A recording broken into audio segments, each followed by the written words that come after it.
Bismillahirrahmanirrahim. Assalamualaikum warahmatullahi wabarakatuh. Halo, apa kabar semua? Semoga dalam keadaan sehat walafiat ya.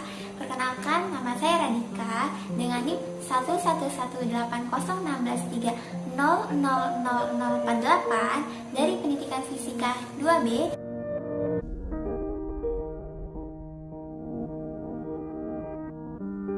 Saya akan menjelaskan tentang alat ukur mistar. Mistar atau biasa kita sebut menggaris ialah alat untuk mengukur suatu benda. Mistar mempunyai ketelitian yang sangat kecil. Mistar mempunyai nilai NST atau nilai skala terkecil.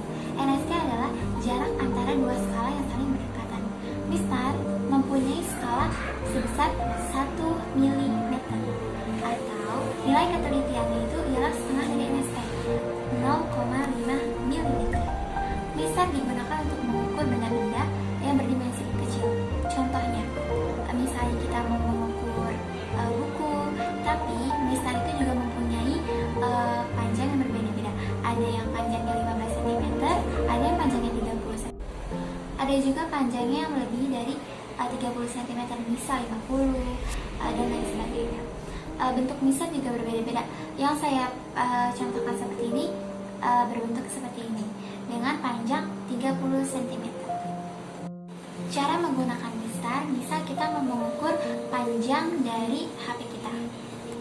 Pertama-tama, angka 0 ini benar-benar diletakkan di paling ujung, lalu sejajar. Kita pun juga harus melihat dengan mata yang lurus ya, dengan alat ukur kita. Jadi mata itu tidak boleh bendanya miring seperti ini atau dan lain sebagainya. Jadi harus benar-benar lurus dengan mata kita.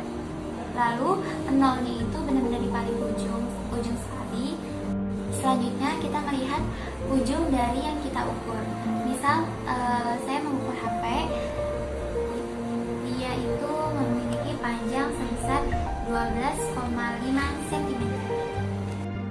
Karena dalam satuan internasional itu panjang memiliki dimensi satuannya meter, dalam mistar ini dimensi satuannya cm.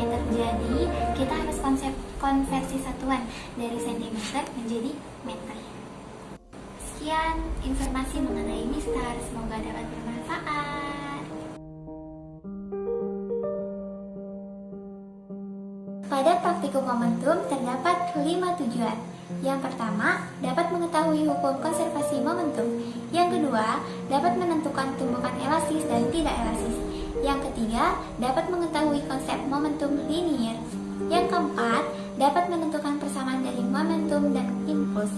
Yang kelima, dapat mengetahui penerapan momentum dalam kehidupan sehari-hari.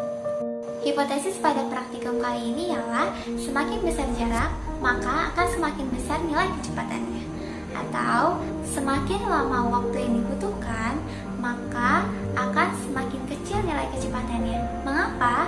Karena kecepatan berbanding lurus dengan jarak dan kecepatan berbanding terbalik dengan waktu. Hipotesis yang kedua, semakin besar massa dan semakin besar nilai kecepatan, maka nilai momentum juga akan semakin besar. Mengapa? Karena nilai momentum berbanding lurus dengan massa dan kecepatan. Hipotesis yang ketiga yaitu konservasi momentum. Konservasi momentum sebelum tumbukan lebih besar daripada konservasi momentum setelah tumbukan. Variabel pada percobaan ini terdapat 3 variabel. Ada variabel bebas, ada variabel tetap, dan ada variabel terikat. Nah, apa sih yang dimaksud dengan variabel bebas, tetap, dan terikat? Variabel bebas yaitu perlakuan berbeda-beda terhadap percobaan, sedangkan variabel tetap yang sudah diketahui sebelumnya, dan variabel terikat yaitu apa yang akan kita cari.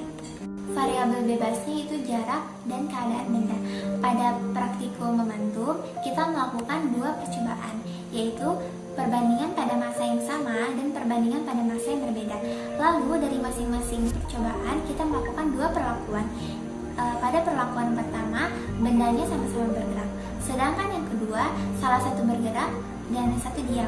Dan pada percobaan yang kedua, yang perbandingan masanya tidak sama, perlakuan yang pertama bendanya sama-sama bergerak, sedangkan perlakuan kedua pada perbandingan masa tidak sama, yang satu troli bergerak, yang satu trolinya diam. Variabel terikatnya itu massa troli besar dan massa troli kecil. Kemudian ada panjang garis hitam pada troli besar dan panjang garis hitam pada troli kecil. Variabel terikat pada praktikum kali ini yaitu ada waktu di mana sebelum tumbukan terjadi dan sesudah tumbukan terjadi. Lalu ada kecepatan sebelum tumbukan dan kecepatan setelah tumbukan. Setelah itu ada momentum. Lalu ada konservasi energi dan ada konservasi momentum. Sebelum melakukan praktikum, saya akan menjelaskan terlebih dahulu dari masing-masing tujuan. Sebelum itu, apakah kalian tahu apa yang disebut dengan momentum? Momentum merupakan besaran vektor. Momentum adalah seberapa cepat benda bergerak bergantung pada masanya atau hasil kali massa dengan kecepatan. Sedangkan impuls merupakan perubahan momentum. Jadi, momentum awal dikurangi momentum akhir. Pada tujuan yang pertama, dapat menentukan hukum konservasi momentum, di mana bunyi hukum konservasi momentum ialah jika tidak ada gaya luar yang bekerja pada sistem, maka momentum total sesaat sebelum tumbukan sama dengan momentum total sesaat sesudah tumbukan. Tujuan yang kedua yaitu dapat menentukan tumbukan elastis dan tak elastis.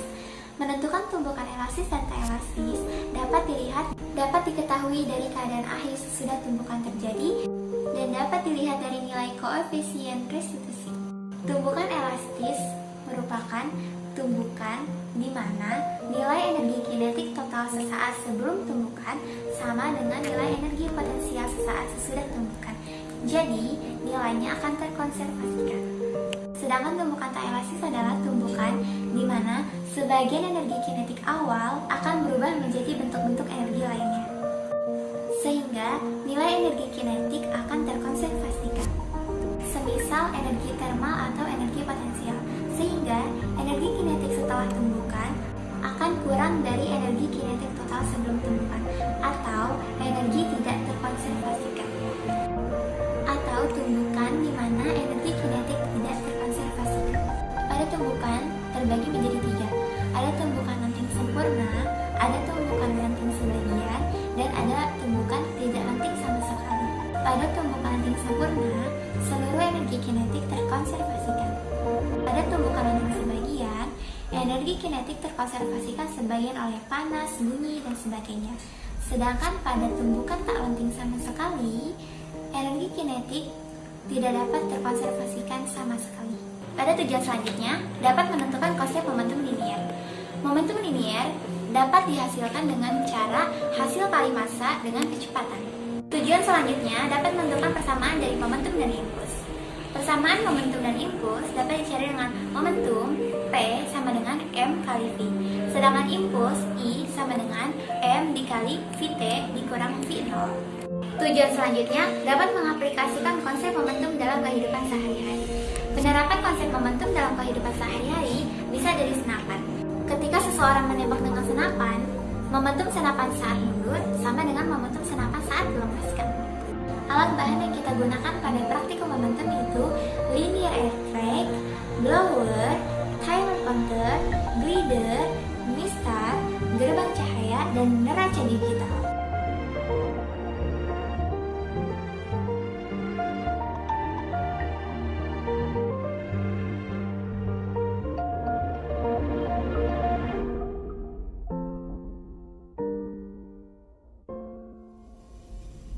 Setelah kita mengetahui jarak, setelah kita mendapatkan waktu sebelum tumbukan dan sesudah tumbukan, lalu kita dapat masukkan ke rumus seperti ini, di mana ketika mencari kecepatan menggunakan rumus V sama dengan S per T. V itu ialah kecepatan dengan satuan meter per sekon, sedangkan S merupakan jarak dengan satuan meter, sedangkan T adalah waktu dengan satuan sekon. Setelah mendapatkan V, lalu kita memasukkan rumus momentum, di mana P sama dengan M kali V. Rumus yang digunakan sebelum tumbukan atau sesudah tumbukan, dua-duanya sama menggunakan rumus seperti ini, baik kecepatan maupun momentum. Kita dapat mencari konservasi momentum. Konservasi momentum dapat dicari dengan rumus delta P sama dengan delta P aksen. delta P ini merupakan momentum sebelum tumbukan dan delta P aksen merupakan momentum setelah tumbukan. Delta P itu ada rumusnya M1 kali V1 ditambah M2 kali V2 sama dengan M1 kali V1 aksen ditambah M2 kali V2 aksen. Selanjutnya, mencari EK atau energi kinetik, di mana rumus EK adalah setengah M1 kali V1 kuadrat. Setelah itu, kita dapat mencari rumus konservasi energi, di mana rumus konservasi energi dapat dicari dengan delta EK sama dengan delta EK aksen. Ini energi kinetik sebelum tumbukan, yang ini energi kinetik sesudah tumbukan. Jadi rumusnya setengah M1 V1 kuadrat ditambah setengah M2 V2 kuadrat sama dengan setengah M1 V1 aksen kuadrat ditambah setengah M2 V2 aksen kuadrat. Jadi, untuk melihat apakah energi kinetik yang sebelum tumbukan lebih besar atau energi kinetik sesudah tumbukan lebih besar.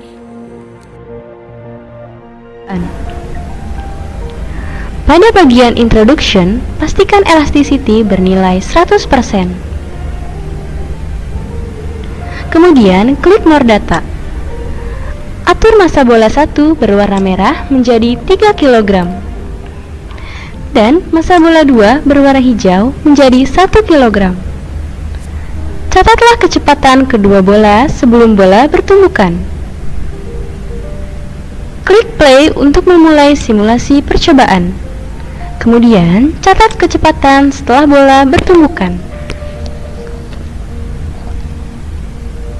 Setelah melakukan percobaan yang pertama, lakukan percobaan kedua dengan mengubah massa bola 1 menjadi 2 kg dan massa bola 2 menjadi 6 kg dengan elasticity bernilai 100%.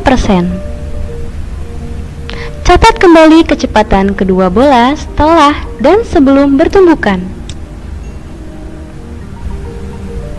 Klik reset untuk memulai percobaan berikutnya. Atur massa bola 1 berwarna merah menjadi 2 kg dan massa bola 2 berwarna hijau menjadi 6 kg. Setelah melakukan percobaan, diubah elasticity menjadi 0%. Kemudian, catatlah kecepatan kedua bola sebelum dan sesudah bertumbukan.